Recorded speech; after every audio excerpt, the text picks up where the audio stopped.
अथ तृतीयोऽध्याय साध्य साधन आदि का विचार। व्यासुवाच इत्याकर्ण्य वचः सोतं प्रोचोस्ते परमर्षिया वेदांत सार सर्वस्वं पुराणं श्राव्याद्भुतम्। व्यास जी बोले, सूत जी का यह वचन सुनकर वे सब महर्षि बोले, अब आप हमें वेदांत के सार सर्वस्वरूप अद्भुत शिव पुराण को सुनाइए। इति श्रुत्वा मुनिनां सवचनं सुप्रहर्षितः संस्मरन् शंकरं सूतः प्रोवाच मुनि सत्तमान। मुनियों का यह वचन सुनकर अतिशय प्रसन्न हो वे सूत जी शंकर जी का स्मरण करते हुए उन श्रेष्ठ मुनियों से कहने लगे। सूतुवाच शृण्वन्तु ऋषयः सर्वे स्मृत्वा शिवमनामयं पुराण प्रवणं शैवं पुराणं वेद सारजं यत्र गीतं त्रिकं प्रीत्या भक्ति ज्ञान विरागकं वेदांत वेद्यं सद्वस्तु विशेषेण प्रवर्णितम। सूत जी बोले, आप सब महर्षिगण रोग शोक से रहित कल्याण में भगवान शिव का स्मरण करके वेद के सार तत्व से प्रकट पुराण प्रवर शिव पुराण को सुनिए, जिसमें भक्ति ज्ञान और वैराग्य इन तीनों का प्रीतिपूर्वक गान किया गया है और वेदांत वेद्य सद्वस्तु का विशेष रूप से वर्णन किया गया है।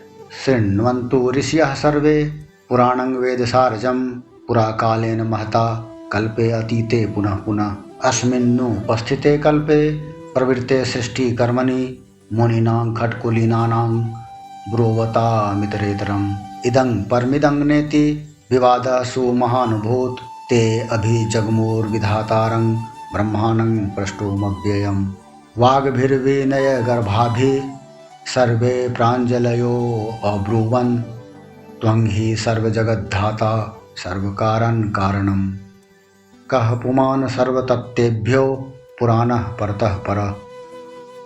हे ऋषिगण, अब आप लोग वेद के सारभूत पुराण को सुने। बहुत काल में पुनः पुनः पूर्व कल्प व्यतीत होने पर इस वर्तमान कल्प में जब सृष्टि कर्म आरंभ हुआ था, उन दिनों 6 कुलों के महर्षि परस्पर वाद विवाद करते हुए कहने लगे, अमुक वस्तु सबसे उत्कृष्ट है और अमुक नहीं। उनके इस विवाद ने अत्यंत महान रूप धारण कर लिया। तब वे सबके सब अपनी शंका के समाधान के लिए सृष्टिकर्ता अविनाशी ब्रह्मा जी के पास गए और हाथ जोड़कर विनय भरी वाणी में बोले, हे प्रभु, आप संपूर्ण जगत का धारण पोषण करने वाले हैं तथा समस्त कारणों के भी कारण हैं। हम यह जानना चाहते हैं कि संपूर्ण तत्वों से परे परात्पर पुराण पुरुष कौन है। ब्रह्मोवाच यतो वाचो निवर्तन्ते अप्राप्य मनसाशः यस्मात् सर्वमिदं ब्रह्म विष्णु रुद्रेन्द्र पूर्वकं सह भूतेन्द्रिय सर्व प्रथमं संप्रसूयते एष देवो महादेवः सर्वज्ञो जगदीश्वरः अयन्तु पर्या भक्त्या दृश्यते नान्यथा क्वचित् रुद्रो हरिहरश्चैव तथान्ये च सुरेश्वरा भक्त्या परमया तस्य नित्यं दर्शनाकांक्षिणः। ब्रह्मा जी बोले, जहाँ से मन सहित वाणी उन्हें न पाकर लौट आती है तथा जिनसे ब्रह्मा विष्णु रुद्र और इंद्र आदि से युक्त यह संपूर्ण जगत समस्त भूतों एवं इंद्रियों के साथ पहले प्रकट हुआ है, वे ही ये देव महादेव सर्वज्ञ और संपूर्ण जगत के स्वामी हैं। ये ही सबसे उत्कृष्ट हैं। उत्तम भक्ति से ही इनका साक्षात्कार होता है, दूसरे किसी उपाय से कहीं इनका दर्शन नहीं होता।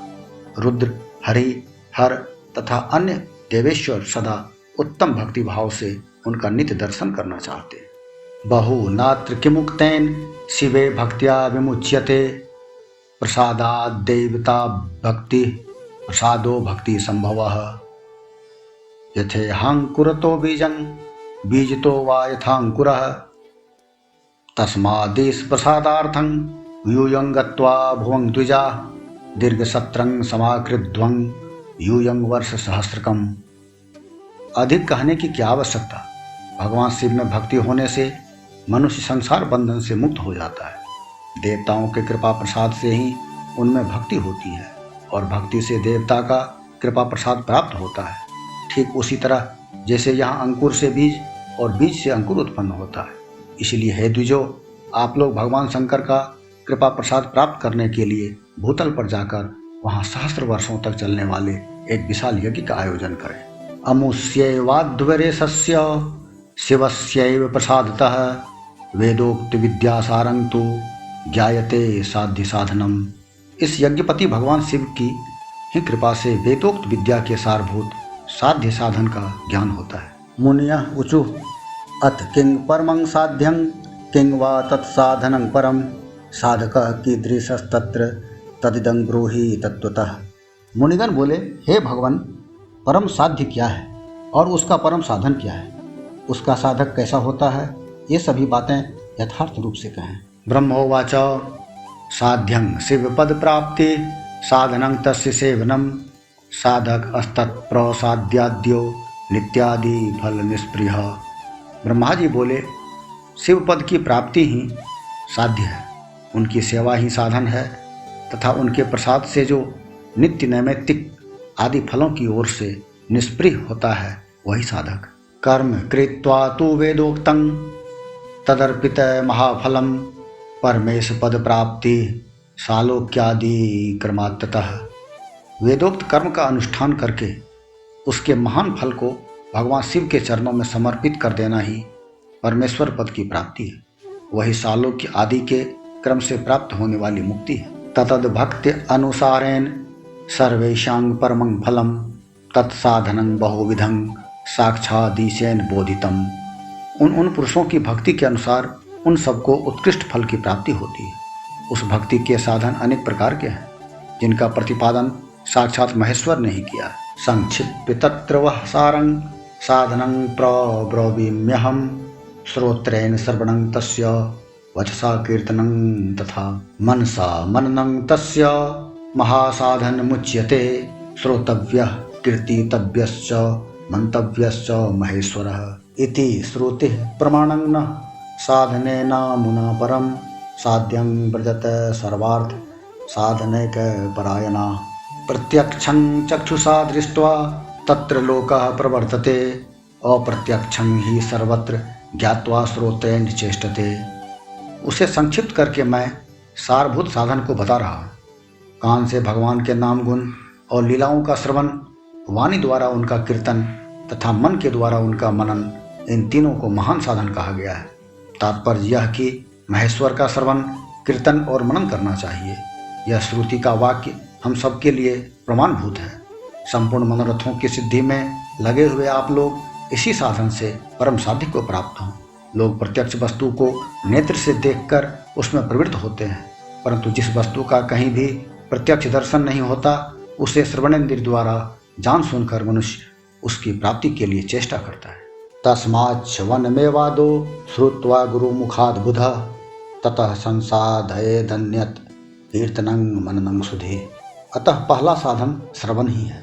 उसके द्वारा गुरु के मुख से तत्व को सुनकर बुद्धिशाली विद्वान पुरुष अन्य साधन कीर्तन एवं मनन की सिद्धि करें। क्रमान मनन पर्यन्ते साधने अस्मिन् सुसाधिते शिवयोगो भवेत्तेन सालोक्यादि क्रमाच्छनय।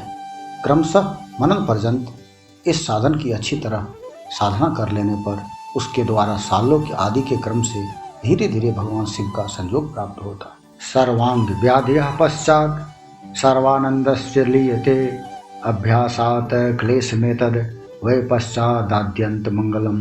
पहले सारे अंगों के रोग नष्ट हो जाते हैं, तत्पश्चात सब प्रकार का लौकिक आनंद भी विलीन हो जाता है। अभ्यास के ही समय यह साधन कष्टप्रद है, किंतु बाद में निरंतर मंगल देने वाला है। इस प्रकार श्री शिव महापुराण के अंतर्गत प्रथम विद्वेश्वर संहिता में साध्य साधन विचार नामक तीसरा अध्याय पूर्ण हुआ।